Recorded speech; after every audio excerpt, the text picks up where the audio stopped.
Isaías Goldman, el especialista en aire acondicionado y calefacción. Todas las marcas, todos los productos y sus repuestos con la mejor financiación. Isaías Goldman, el especialista. Bulnes, esquina Pringles, teléfono 589-0033.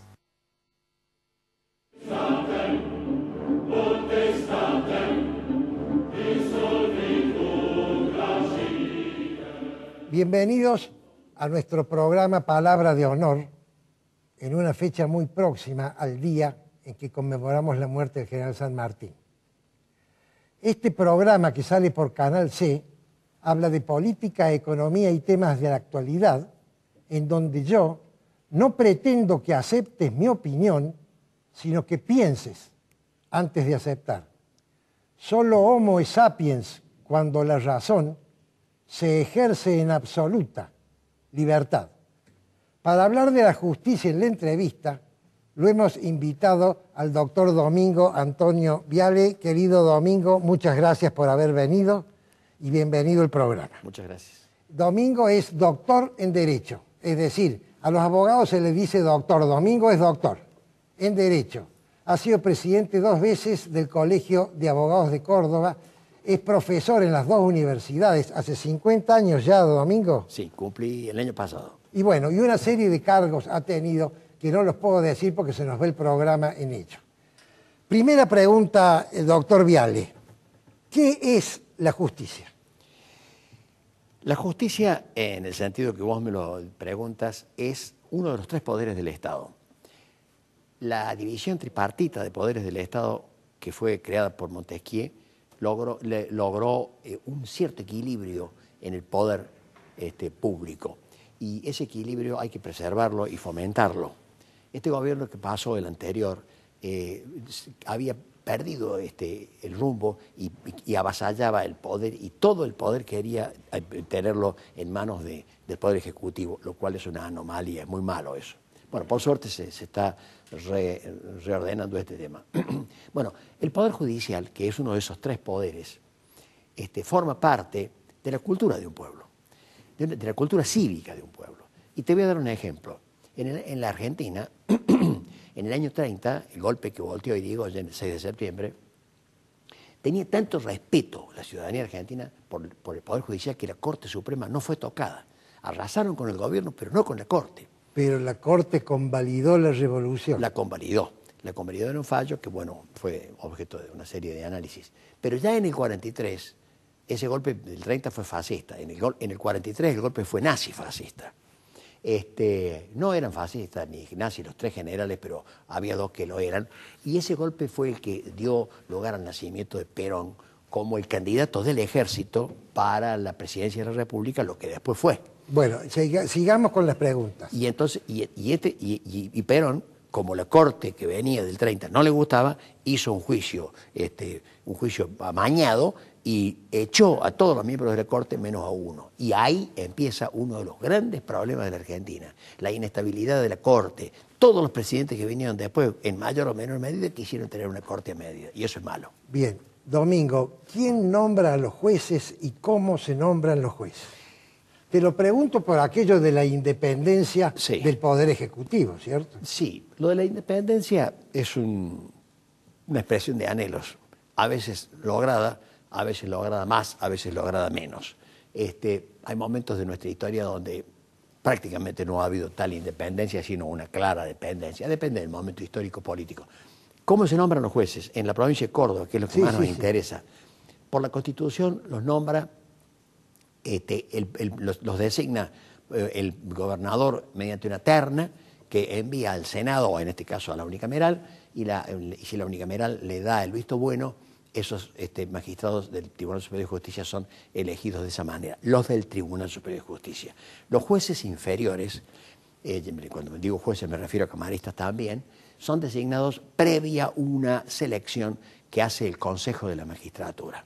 Te adelanto que yo no estoy de acuerdo, se lo he dicho en su momento a quien iba a ser el primer ministro de gobierno del doctor de la Sota, que me preguntó, porque en ese momento yo era presidente del anterior organismo, similar a este, que era la Comisión Asesora.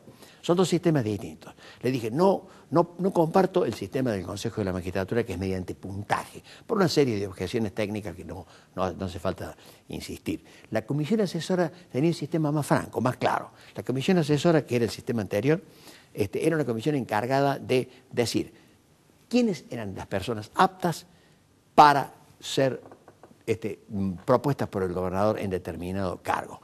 El gobernador, de la lista de las personas aptas, haciendo uso de la facultad de ver que le da la Constitución, mandaba una terna. El sistema actual, vuelvo a decir, no me termina de convencer.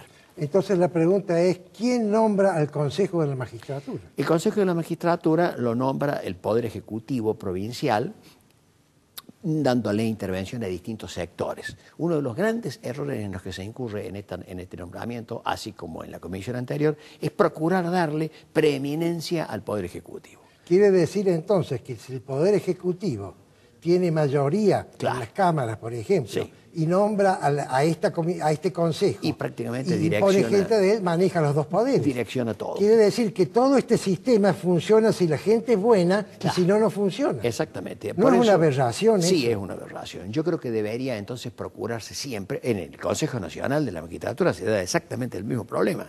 Hay una preeminencia tal del Poder Ejecutivo que en definitiva el Poder Ejecutivo es el que manda. Ahora, querido Domingo, la gente pensante de la República no expresa estas cosas que estamos charlando nosotros.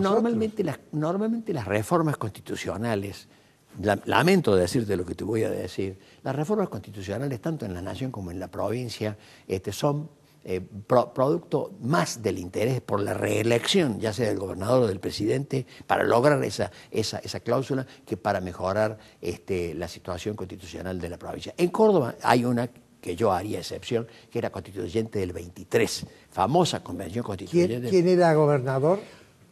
¿No te acordás? En el 23, no sé si gobernaban los demócratas, creo que sí, pero lo cierto es que esa convención fue histórica, fue una constitución que yo no hubiera tocado, pero lamentablemente en el gobierno de Angelos, como Angelos quería la reelección, se hizo la convención constituyente y salió una constitución que tuvo muchos errores. Bueno, yo te iba a hacer la pregunta si es ético reformar la Constitución para ser reelegido uno, pero no te la hago. Paso a la siguiente pregunta. A ver si vos me contestás algo que nadie me ha contestado nunca. El Ministerio Fiscal Sí. forma parte del Poder Judicial, forma parte del Poder Ejecutivo, es un híbrido o nadie sabe de qué forma parte. Hay distintos sistemas. Hablemos de Córdoba. Bueno, hasta una cierta época reciente en Córdoba formaba parte del poder judicial. Era un órgano que se llamaba el fiscal del Tribunal Superior. Después se pasó a un órgano relativamente autónomo que es el actual fiscal general. Mi opinión personal es que debe ser un órgano totalmente independiente. Un órgano independiente, pero independiente no solamente en la legislación, sino independiente hasta físicamente. Un cuarto poder, digamos. Un órgano que tiene la misión fiscalizadora, que es la más importante de todas. Que es iniciar el juicio. Iniciar el juicio y la acusación y la prueba. Bueno, te digo en dos palabras, el fiscal general en este momento es relativamente autónomo, pero tiene un alto grado de dependencia del Poder Ejecutivo. Debería ser totalmente autónomo, incluso físicamente, no debería estar ni siquiera en el mismo edificio como está ahora. Y esto me lleva a otro tema, que es de procesal penal. Hay dos sistemas básicos, el sistema inquisitivo, que es el sistema antiguo, y el sistema acusatorio. Hay que tender en la mayor medida posible al sistema acusatorio puro, es decir, donde el fiscal acusa, hace la prueba, diligencia la prueba, y los jueces son totalmente independientes y solo tienen la tarea de juzgar. Eso lo puso Pepe Caferata en Córdoba. Pepe Caferata hizo la reforma que rige ahora. Pepe Caferata hizo la reforma que fue un cierto progreso, porque se tiende al sistema acusatorio, pero no tenemos un sistema acusatorio puro. Yo sé lo que me vas a decir, es difícil concretarlo en la realidad, pero las sociedades modernas tienden al sistema acusatorio puro, estrictamente acusatorio. El fiscal acusa, ofrece la prueba, diligencia la prueba, los defensores defienden y los jueces solamente juzgan. En este momento tenemos un sistema que está en el medio del camino de las dos cosas. En Inglaterra y en Francia es así. En Inglaterra y Francia tienen, bueno, Francia es un sistema distinto. Inglaterra tiene un sistema legislativo que sería absolutamente inaplicable a la Argentina porque la justicia depende de la cultura del pueblo. Perfecto, bueno, avancemos, Domingo, porque quiero tratar varios temas.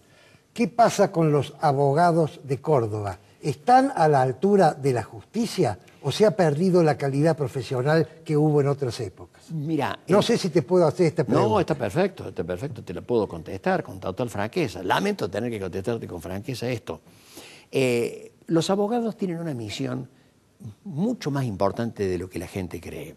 Los abogados son una profesión, somos una profesión que mediante nuestro ejercicio hacemos funcionar a uno de los 3 poderes del Estado. Y cuando la calidad de los abogados es mala la calidad de la justicia. Te lo digo en un ejemplo práctico. Un abogado que tiene mala formación presenta las cosas mal presentadas ante el tribunal, entorpece la labor del tribunal.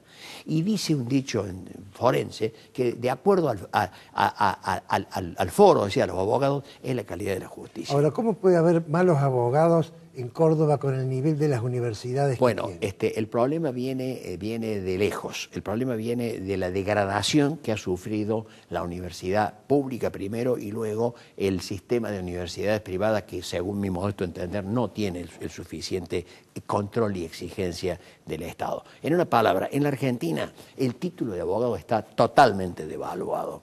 El nivel con que van saliendo los últimos egresados, lamentablemente no es bueno. Hay que ajustar, hay que volver al viejo sistema. Yo empezaría, te voy a decir, para serte franco, por la escuela primaria. Hay que empezar por la escuela primaria, secundaria y universitaria. Si te sirve de consuelo, el nivel de los ingenieros y de los arquitectos tampoco es bueno. Y los médicos son buenos después de los 3 años de residencia que hacen afuera. O más. Bueno, en esa Constitución que te dije, la anterior al 23, para ser juez se exigía 5 años de ejercicio de la profesión. Y habría que volver ¿Para ser juez? Sí, para ser juez. Oye, Domingo, otra pregunta. Un juicio que demora 16 años. Sí. Estoy hablando de la justicia penal federal. Sí. 16 años. Sí. ¿Es justicia? La justicia tardía no es justicia. Es preferible que salga y no que no salga nunca el fallo o que prescriba la causa. Bueno, habría que ver el caso en concreto. El tribunal que tiene a su cargo ese expediente tiene que dar las explicaciones. ¿Por qué demoró tanto? O los tribunales por los que pasó ese expediente. Tiene que darlas. Tiene que darlas, pero alguien se las tiene que pedir. ¿Quién está por encima del tribunal si el tribunal no funciona? El jurado de enjuiciamiento de magistrados.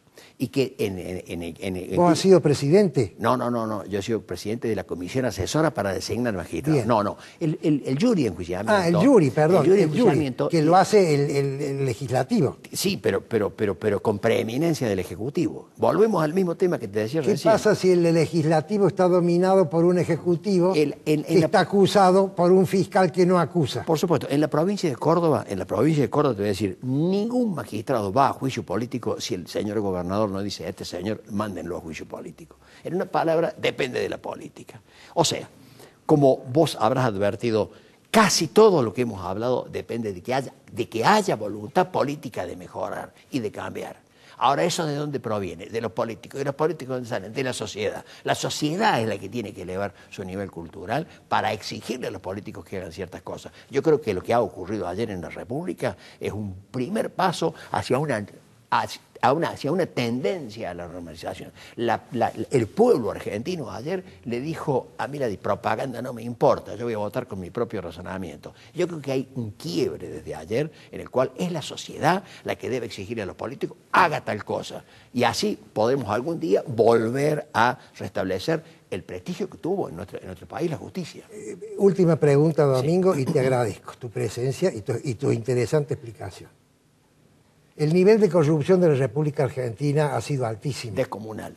Si la justicia hubiese funcionado como tal, ¿esto hubiese ocurrido? Absolutamente no. En todos los países del mundo hay corrupción. El problema es el grado, la dosis. En la Argentina, en este último gobierno, que gracias a Dios se fue y que ya creo que desde ayer ha terminado para siempre, la corrupción alcanzó grados inauditos.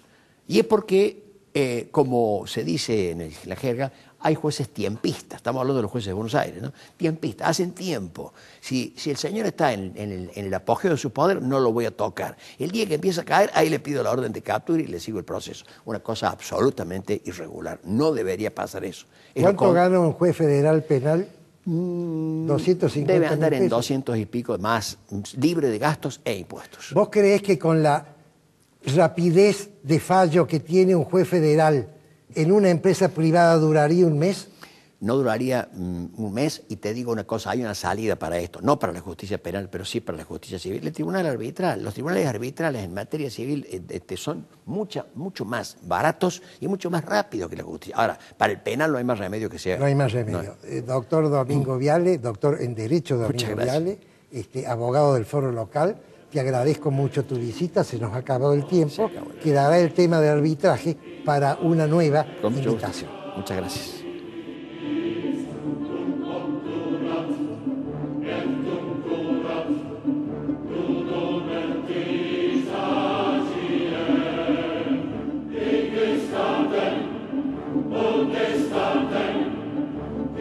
Isaías Goldman, el especialista en aire acondicionado y calefacción. Todas las marcas, todos los productos y sus repuestos con la mejor financiación. Isaías Goldman, el especialista. Bulnes, esquina Pringles, teléfono 589-0033.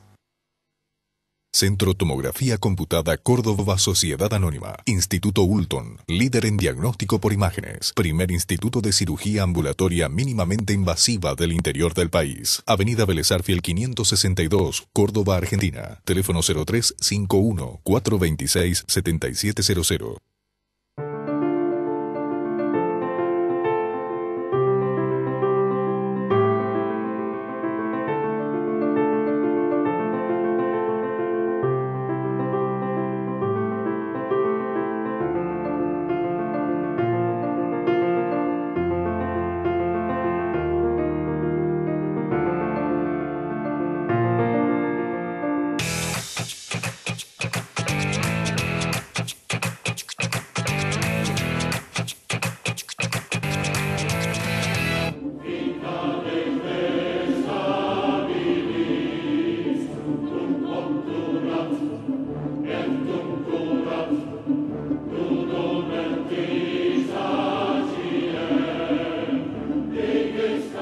Hoy vamos a hablar de San Martín por la proximidad con el día. Este programa se ha grabado antes, por eso el doctor Domingo hablaba de ayer, las elecciones, porque se va a pasar el día feriado y otros días más. Voy a hablar de San Martín no en el relato de todo el mundo. Voy a hablar utilizando el método de aprendizaje eficaz, es decir, el marco de referencia, la esencia y la tendencia. San Martín nace en Yapeyú, que estaba en el borde de la selva misionera, y a los 3 años viaja a Buenos Aires. A los 6 años viaja con su familia a España. A los 11 años ingresa a lo que hoy es el Colegio Militar, y a los 33 años pide el retiro y se va. Los historiadores dicen que San Martín se va del ejército español y de España porque quiere venir a luchar por la independencia de su patria. Yo me pregunto, ¿qué patria? Una persona que a los 6 años se fue de estas tierras con su padre y su madre español y sus hermanos españoles, que no volvieron nunca más la familia a esta zona. ¿Cómo puede haber generado amor a la patria? Yo no creo que San Martín cambió de carrera, una carrera exitosa. Él luchó primero contra los moros, después luchó contra los portugueses, luchó contra los ingleses y, por cierto, después contra los franceses, toda la guerra contra Napoleón. Tuvo actuaciones extraordinarias. En la batalla de Bailén fue condecorado. Fue ayudante de campo de un general importantísimo. Estuvo vinculado con un lord escocés. ¿Por qué deja esa carrera? Otros dicen, no, San Martín la deja porque era teniente coronel y no podía ascender más porque no era noble. San Martín tenía un hermano que llegó a coronel. El grado de coronel es la culminación de la carrera profesional militar. Los generales son cargos políticos. de manera tal que San Martín tenía plafón para 6 o 7 años más. ¿Qué lo movió a San Martín? ¿Saben qué creo yo que fue? Y esto es opinión personal, ¿cierto? No lo movió el amor a una patria que no conocía, lo movió el amor a una idea que lo apasionaba. ¿Qué idea era? San Martín, al vincularse con este lord escocés, fue introducido en las teorías del liberalismo, el liberalismo que luchaba en aquellas épocas contra el absolutismo monárquico. Esa idea lo apasionó a San Martín. Por eso San Martín pide el retiro y se va del ejército español, porque España, una situación compleja que no voy a explicar, pero era absolutista. Hubo una constitución liberal, pero obviamente no tenía apoyo. Y así es como duró la Pepa. Toda Europa, excepto Inglaterra, era absolutista. San Martín viaja a Inglaterra, apasionado por esta idea, y se junta con las reuniones americanas y se vincula con los americanos. Y entonces sí, viene a la tierra donde nació, donde se podía aplicar su idea. Viene con Alvear en la George Canning y otros individuos sudamericanos, todos conocidos. Primera observación, vino con alguien vinculado que lo presenta al primer triunvirato. Si no hubiese llegado a Buenos Aires y no hubiera podido ni siquiera ser recibido por nadie. San Martín en Buenos Aires se vincula con la familia Escalada y se casa con la hija del señor Escalada, que era un importante comerciante. Tenía 14 años, él tenía 34, obviamente era un matrimonio de conveniencia. Se vincula con la sociedad, habla con el directorio, consigue que lo nombren jefe de 2 escuadrones y después de un regimiento de granaderos a caballos. ¿Por qué? Porque él había aprendido las tácticas napoleónicas. Las tácticas napoleónicas en aquella época, en el tema de la guerra, era lo máximo. Napoleón había descubierto el valor de la movilidad, el cambio de posición, y lo convirtió en absolutamente invencible. Eso hizo San Martín. Además agregó la búsqueda de la excelencia y el honor. Lean ustedes el reglamento de los granaderos a caballo. Viene San Lorenzo, gana una batalla a un grupo armado que era el doble de lo que él tenía. 120 contra 250. Luego de eso, participa en una sonada que sacan al primer triunvirato. Se involucra en política. Eso de decir yo no me meto en política no debe hacerse. La política es la que regula todas las actividades. San Martín, cuando ve que este triunvirato no estaba acorde con las ideas de la libertad, colabora por el cambio. Lo nombran comandante del Ejército del Norte. Se da cuenta que era inviable. Entonces pide ser nombrado gobernador de Cuyo. ¿Por qué? Porque dice voy a ir por Chile y luego por Perú. Si eso fue una idea del Foreign Office o fue una idea de él, ¿qué importancia tiene? Lo importante es que él lo aplicó, él lo llevó a cabo. En Mendoza, Alvear, por cuestiones de cabildeos, termina siendo director. San Martín ya había roto con Alvear porque se dio cuenta que el interés de Alvear era su propio beneficio y no la libertad de estas tierras. Presenta la renuncia.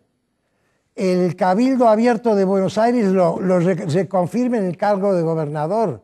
Presenta la renuncia al ejército de los Andes que estaba formando. Los oficiales lo vuelven a nombrar. ¿Qué significa eso? San Martín se convierte en una especie de caudillo, en el buen sentido, autónomo, tanto política como militarmente. El ejército de los Andes es un ejército que hace San Martín y responde a San Martín. Y la prueba está la bandera del ejército, que era la enseña. Es una bandera creada por él, que tiene los escudos de la bandera argentina, 2 franjas, no 3. Pero eso ya lo explicó Prudencio, que eran 2 franjas. Y el escudo, pero no el de la nación, un escudo con la cordillera de los Andes. Era la bandera del ejército de los Andes. Cuando llega a Chile, en Chile lo nombran, después de Maipú, lo nombran director supremo y él dice que no, porque él lo que quería era seguir con su misión. Lo llaman de Buenos Aires para luchar contra el litoral y él dice que no. Ahí rompe con la logia Lautaro. Y entonces va a Perú en una armada que tenía 8 barcos de guerra y 16 barcos de transporte y auxiliares. Ya sabemos lo que pasó en Perú. Puede llegar a Lima, pero no tenía fuerzas para derrotar al ejército español que se había ido a las sierras y estaba en Cusco. Entonces habla con Bolívar, el otro libertador que había bajado del norte. Le dice: general, necesito 10.000 hombres, le puedo dar 1.000, no puedo hacer nada con 1.000, me pongo bajo sus órdenes. Armemos un solo ejército y yo voy a estar bajo su mando. No puedo tener en mi ejército bajo mi mando al general San Martín. Entonces San Martín hace un renunciamiento histórico y le deja el ejército a Bolívar y se retira de la vida pública. Fíjense ustedes que cuando vuelve primero a Mendoza y después se va a Buenos Aires, el mariscal que gobernaba Santa Fe le dice: general, vaya con mi ejército porque a usted la logia Lautaro lo ha condenado a muerte. Y él dijo que no. 2 veces, San Martín renunció al poder político apoyado en el ejército. Yo no soy historiador, pero no conozco en la historia de la humanidad nada más que 2 casos de generales triunfantes que no se hayan quedado después de por vida con el poder político. Uno fue George Washington y el otro fue José de San Martín. José de San Martín antepone todo. Su vida personal, porque dejó a la mujer en lo que hoy es la Argentina, en Buenos Aires. Su vida personal, su vida económica, porque tenía una chacra en Mendoza que no la aprovechó, le regalaron los chilenos. Su carrera militar y toda su historia antepone al proyecto de la liberación de estas tierras. Ahora, y para terminar, viene el mensaje final, que es el mensaje contundente, por cierto. ¿De qué tierras? ¿Cuál era la patria de San Martín? ¿La patria era Buenos Aires? Por cierto que no. ¿La patria era Mendoza? Por cierto que no. ¿La patria eran las Provincias Unidas del Río de la Plata? Por cierto que no. ¿La patria era Chile? Por cierto que no. ¿La patria era Perú? Por cierto que no. ¿Cuál era la patria que liberó San Martín? La patria era América del Sur. Toda América del Sur estaba en la estrategia de San Martín. Imagínense lo que hubiese sido un país que toda América del Sur, así como América del Norte fue una sola nación, se hubiese constituido en un solo país. Reflexionemos en San Martín, porque San Martín, en cada uno de sus hechos, nos da una lección que merece ser primero estudiada y después difundida. Es palabra de honor.